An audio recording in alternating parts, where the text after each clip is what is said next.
wabarakatuh. Perkenalkan, nama saya Sri Wahyuni dengan NIM 857516999. Video ini saya buat untuk memenuhi tugas tutorial 2 mata kuliah Filsafat Ilmu. Pada video kali ini, saya akan mencoba membahas mengenai hubungan timbal balik antara filsafat ilmu dan pendidikan. Mengenai hubungan timbal balik antara filsafat ilmu dan pendidikan, keduanya merupakan dua entitas yang saling mengandalkan. Filsafat ilmu memberikan landasan normatif dan epistemik, sedangkan pendidikan menjadi ruang aktualisasi. Pada kesempatan kali ini, saya akan mencoba menguraikan empat aspek hubungan tersebut secara sistematis. Aspek yang pertama, peran filsafat ilmu sebagai pengawas keilmiahan ilmu pendidikan.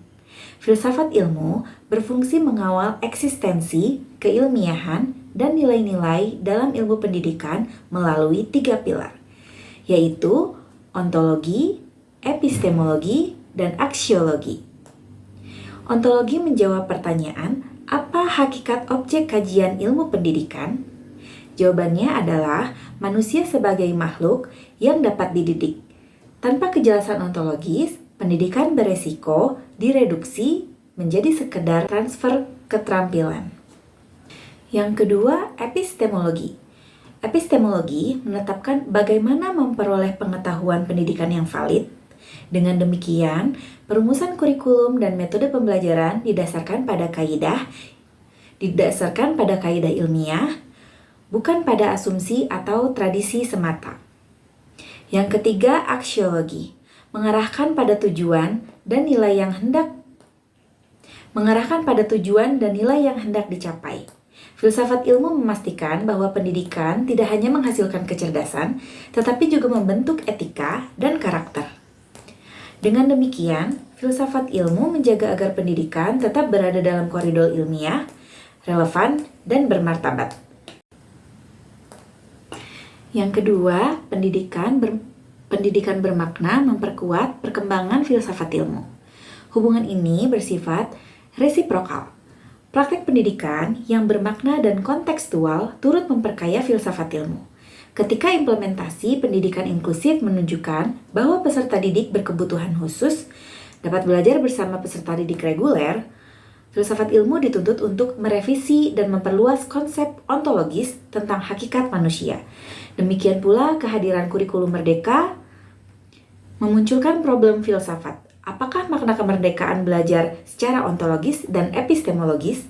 Dengan kata lain, dinamika di lapangan secara ontologis. Dengan kata lain, dinamika di lapangan pendidikan menjadi bahan dialektika bagi filsafat ilmu untuk terus berkembang. Yang ketiga, filsafat ilmu sebagai pisau analisis persoalan pendidikan. Filsafat ilmu layak disebut sebagai pisau analisis karena ketiga landasannya mampu membedah persoalan pendidikan secara komprehensif. Sebagai ilustrasi, polemik pembelajaran calistung pada jenjang PAUD dapat dianalisis sebagai berikut.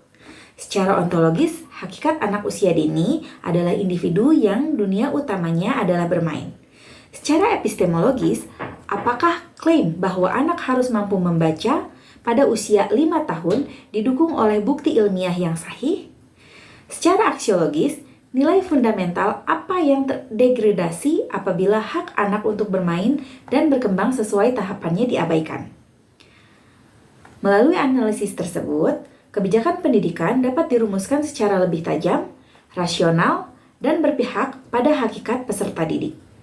Yang keempat, contoh konkret penerapan dalam praktek pendidikan.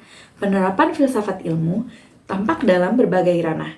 Pada ranah kurikulum, setelah melalui tinjauan aksiologis, terjadi pergeseran dari kurikulum yang padat materi menuju kurikulum merdeka yang menekankan profil pelajar Pancasila.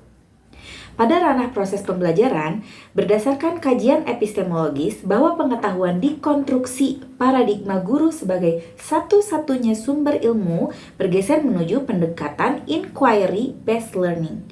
Hal ini menunjukkan bahwa filsafat ilmu bersifat operasional dan hadir dalam setiap kebijakan serta praktek pembelajaran. Dapat disimpulkan bahwa filsafat ilmu tanpa pendidikan akan menjadi diskursus yang teralienasi dan realitas. Sebaliknya, pendidikan tanpa filsafat ilmu akan kehilangan arah dan landasannya. Keduanya harus bersinergi untuk mewujudkan pendidikan yang ilmiah, bermakna, dan memanusiakan manusia. Demikian yang dapat saya sampaikan. Terima kasih atas perhatiannya. Wassalamualaikum warahmatullahi wabarakatuh.